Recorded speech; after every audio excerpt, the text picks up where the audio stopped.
నమస్తే అశోక్ గారు.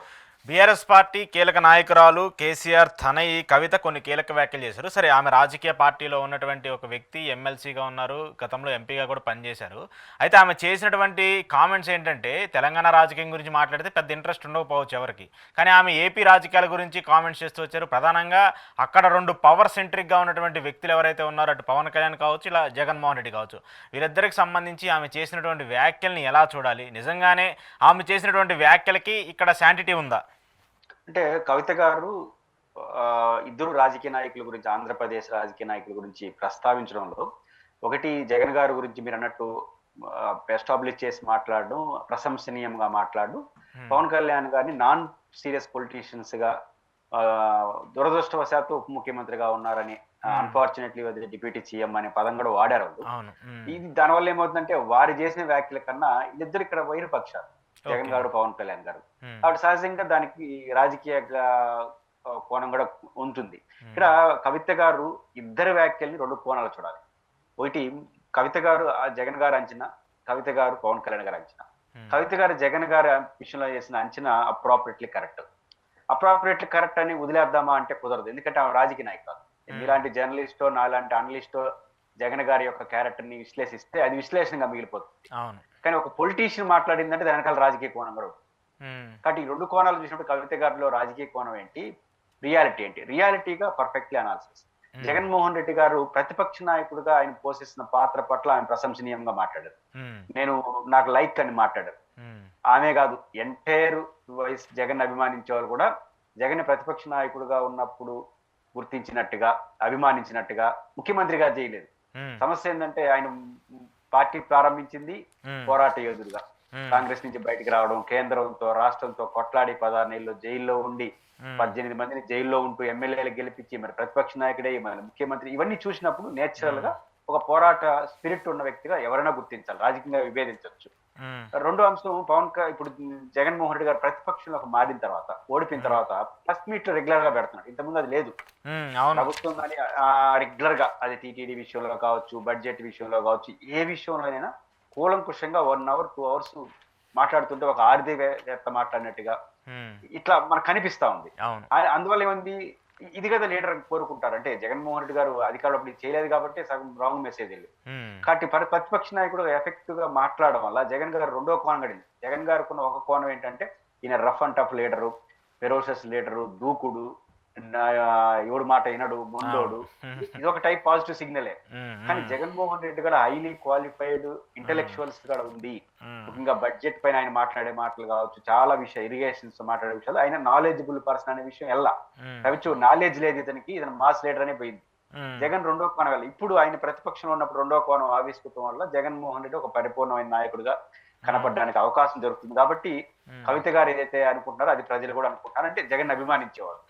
అయితే కవిత గారు నాట్ ఓన్లీ దిస్ టైం, మీకు మొదటి నుంచి కేసీఆర్ కూడా ఈ మధ్య కాలంలో జగన్మోహన్ రెడ్డి గారిని ప్రశంసిస్తూనే మాట్లాడారు. ఈ హామీలు, ఈ కూటమి లేకుండా అంటే ఓడిపోయేవాడు కాదని. అంటే కేసీఆర్ గారు మొదటి నుంచి కూడా, కేసీఆర్ గారు కావచ్చు, కేటీఆర్ గారు కావచ్చు, కవిత గారు కావచ్చు, జగన్మోహన్ రెడ్డి గారి పట్ల కొంచెం పాజిటివ్ సాఫ్ట్ కార్నర్ అయితే ఉంది అనేది క్లియర్. ఇంతటితో నేను ఎందుకు ఆగునంటే పాలిటిక్స్. ఎందుకంటే తెలంగాణలో మూడు గ్రూపులు, బిఆర్ఎస్, బీజేపీ, కాంగ్రెస్. కానీ తెలంగాణలో జగన్ అభిమానించే వాళ్ళు ఉన్నారు, చంద్రబాబు నాయుడు అభిమానించే ఉన్నారు, పవన్ కళ్యాణ్ అభిమానించే వాళ్ళు ఉన్నారు. ఇది ఓట్లు కూడా మారుతారు. మనకు రాజకీయంగా చూసినప్పుడు బిఆర్ఎస్ కి తెలుగుదేశానికి, కాంగ్రెస్ కి పడదు, బిఆర్ఎస్ కి బీజేపీ పడదు. ఇప్పుడు పవన్ కళ్యాణ్ గారు ఎవరితో ఉన్నాడు? బీజేపీతో ఉన్నాడు. రేపు ఎన్నికలు కూడా బీజేపీ తరఫున పోతాడు. చంద్రబాబు నాయుడు గారు బీజేపీతో పోయినా పోకపోయినా చంద్రబాబు గారు అభిమానించే వాళ్ళు అంతో ఇంతో రేవంత్ రెడ్డి గారితో ఉంటారు. ఇక్కడే ట్విస్ట్ ఉంది. ఎందుకు జగన్ ఎక్కువ ప్రేమిస్తారంటే BRS party leadership, Revanth Reddy garu మన ఎన్నికల్లో రేవంత్ రెడ్డి ముఖ్యమంత్రి అవుతారో ఎవరో తెలియదు, అతని మీద వీళ్ళు ఓడిపోవాలి, వాళ్ళు రావాలి, ఎవరో ఒకరు కేసీఆర్ అయితే ఓడించాలన్న బలం గట్టిగా రెడ్డి కమ్యూనిటీ కూడా, కాంగ్రెస్ లో ఎవరైనా కూడా రెడ్డిలో ముఖ్యమంత్రి అవుతారని ఒక ఇదిగా ఉంది. కాబట్టి ఈ జగన్ అభిమానించేవారు కూడా ఇది కొట్టేసినారు కాంగ్రెస్. కానీ వచ్చే ఎన్నికల్లో ఉండదు. ఎందుకంటే రేవంత్ రెడ్డి గారు చంద్రబాబు గారి పట్ల సాఫ్ట్ కార్నర్ ఉండడం, జగన్ పట్ల కొంచెం భిన్నంగా మాట్లాడడం, షర్మిలాని ఎంకరేజ్ చేయడం, ఇవన్నీ చూసినప్పుడు జగన్ అభిమానించే వాళ్ళు కొంత వైరంగా మారింది.